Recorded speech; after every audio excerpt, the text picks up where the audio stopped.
الحمد للہ وحدہ لا شریک لہ والصلاة والسلام علی من لا نبی بعد وعلی آلہ وصحابہ الذین اوفوا عہدہ عن علی بن ابی طالب رضی اللہ عنہ قال قال رسول اللہ صلی اللہ علیہ وسلم اذا كانت لیلۃ النصف من الشعبان اذا كانت لیلۃ النصف من شعبان فقوموا لیلہا وصوموا نہارہا او کما قال 15 شعبان جس کو لیلۃ البراءت اور شب براءت کہا جاتا ہے، احادیث میں شعبان کی اہمیت ہے اس اعتبار سے کہ رسول اکرم صلی اللہ علیہ وسلم رمضان المبارک کے علاوہ سب سے زیادہ جو روزے رکھتے وہ شعبان میں رکھتے تھے۔ اسی طرح رسول اکرم صلی اللہ علیہ وسلم رجب کا چاند نظر آنے پر دعا جب مانگتے تو شعبان کا ذکر بھی فرماتے، اللہم بارک لنا فی رجب و شعبان و بلغنا رمضان، اور رمضان تک اے اللہ ہمیں پہنچا دے۔ اسی طرح حضور اکرم صلی اللہ علیہ وسلم کا ارشاد ہے، آپ نے فرمایا احسو ہلال شعبان لرمضان، کہ شعبان کا جو چاند ہے اس کو اچھی طرح محفوظ رکھو، اس کا حساب کرو رمضان کے لیے۔ تو چونکہ شعبان رمضان کا مقدمہ ہے، شعبان رمضان کی تمہید ہے، شعبان رمضان المبارک کی تیاری ہے، اس کی خاص اہمیت احادیث کے اندر آئی ہے۔ پھر شعبان میں 15 شعبان یعنی 15ویں رات، اس کو لیلۃ البراءت کہا جاتا ہے عربی میں، اور ہمارے اس کو شب براءت کہتے ہیں۔ یعنی یہ وہ رات ہے کہ جس میں اللہ تعالیٰ خصوصیت سے توبہ قبول فرماتے ہیں، لوگوں گناہوں کو معاف فرماتے ہیں، اللہ تعالیٰ رحمت عطا فرماتے ہیں اس رات کو۔ اس رات کے بارے میں بطور خاص حضرت علی رضی اللہ تعالیٰ عنہ سے حدیث موجود ہے جو کہ سنن ابن ماجہ حدیث نمبر 1388۔ اسی طرح امام بہقی کی شعب الایمان جلد 3 صفحہ 378 پر روایت موجود ہے کہ حضرت علی رضی اللہ تعالیٰ عنہ نے فرمایا کہ رسول اکرم صلی اللہ علیہ وسلم نے ارشاد فرمایا اذا کانت لیلۃ النصف من شعبان، جب شعبان کی درمیانی آدھے شعبان کی بات رات ہو یعنی 15ویں شب، فقوموا لیلہا، تو اس رات کو قیام کرو، وصوموا نہارہا، اور دن کا روزہ رکھو۔ تو 15 شعبان رات کی عبادت اور دن کا روزہ یہ مستحب ہے، رکھنا چاہیے، نہ سنت مؤکدہ ہے، نہ واجب ہے، نہ فرض ہے۔ اگر کوئی شخص اس دن کا روزہ نہ رکھے اور 15 شعبان کی شب کا قیام نہ کرے، کوئی اس پر ملامت نہیں، کوئی اس پر نکیر نہیں، کوئی اس پر اعتراض نہیں۔ اگر کوئی رکھتا ہے تو بہت اچھا کرتا ہے، لیکن اس رات کو قیام اجتماعی کرنا، نوافل کی جماعت کرانا، باقاعدہ تداعی کر کے لوگوں کو دعوت دینا، یہ مناسب نہیں۔ اسی طرح باقاعدہ شعبان کے روزے کے لیے رمضان کے روزے کی طرح عمومی سحری کے اعلان کرنا، عمومی افطاری کے اعلان کرنا، سحری افطاری کا اہتمام کرنا، یہ مناسب نہیں۔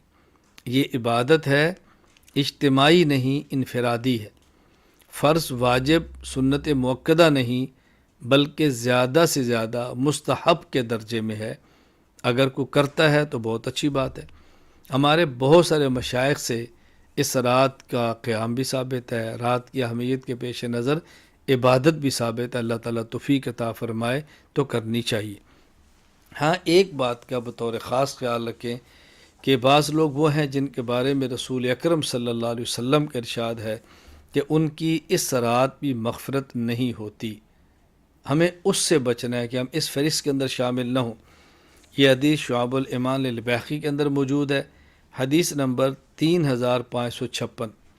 الترغیب والترہیب کے اندر موجود ہے، حدیث نمبر 1547، کہ نبی کریم صلی اللہ علیہ وسلم فرماتے ہیں جبرائیل میرے پاس آئے، اتانی جبرائیل علیہ السلام فقال هذه الليلة لیلۃ النصف من شعبان، یہ شعبان کی درمیانی شب ہے یعنی 15ویں شب ہے، وَلِلَّهِ فِيهَا عُتَقَاءُ مِنَ النَّارِ، بعدد شعور غنم کلب، بنی کلب کی بکریوں کے بالوں کے برابر، یعنی بہت بڑی تعداد میں اللہ تعالیٰ جہنم سے لوگوں کو آزادی کا فیصلہ فرماتے ہیں۔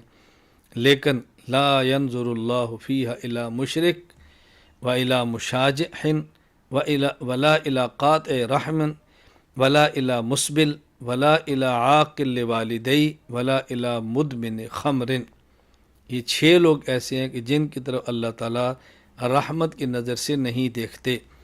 نمبر 1 مشرک، نمبر 2 کینہ رکھنے والا، نمبر 2 رشتہ داروں سے تعلقات کو ختم کرنے والا، نمبر 3 نمبر 4 شلوار ٹخنوں سے نیچے رکھنے والا، نمبر 5 والدین کی نافرمانی کرنے والا، نمبر 6 شراب کا عادی۔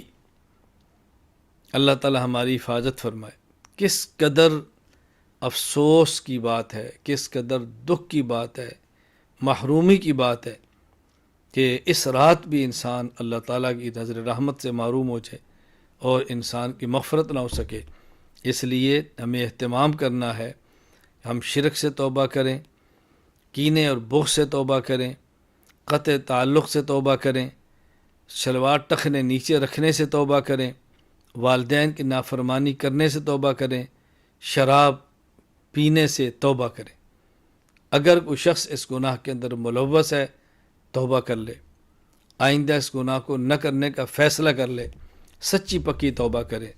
بہرحال میری گفتگو کا خلاصہ یہ ہے، 15 شعبان شب براءت، لیلۃ البراءت کی رات عبادت بھی کر سکتے ہیں، 15 شعبان کو روزہ بھی رکھ سکتے ہیں۔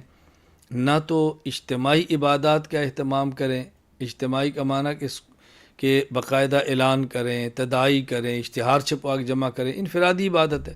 ہاں اگر اتفاقاً کچھ لوگ جمع ہو گئے ہیں، آپ نے تلاوت بیٹھ کے کر لی ہے، ذکر کر لیا ہے، اللہ کا نام لے لیا ہے، بیان ہو گیا ہے، سن لے، تو اس میں کوئی حرج نہیں ہے۔ ہاں لوگوں کو جمع کر کے بیان کرنا، سمجھانا، یہ ایک الگ چیز ہے۔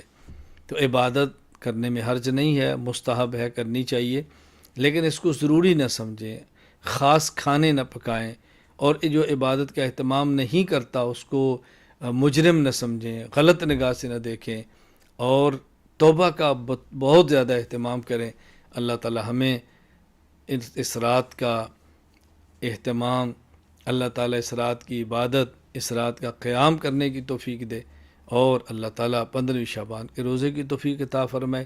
ہاں یہ کر لیں کہ سب سے بہترین بات عشاء کی نماز جماعت کے ساتھ پڑھیں، اس کے بعد کوئی گناہ نہ کریں، کچھ تلاوت کریں، ذکر کریں اور سو جائیں۔ صبح اٹھ کے تہجد پڑھیں، پھر وتر پڑھیں، اور یوں فجر کی نماز تک خود کو اعمال کے اندر مشغول رکھیں، جماعت کے ساتھ عشاء کی نماز، جماعت کے ساتھ فجر کی نماز۔ انشاءاللہ اللہ تعالیٰ کی ذات سے امید ہے اللہ تعالیٰ پوری رات اجر اور عبادت کے اندر شمار فرمائیں گے۔ وآخر دعوانا ان الحمد للہ رب العالمین۔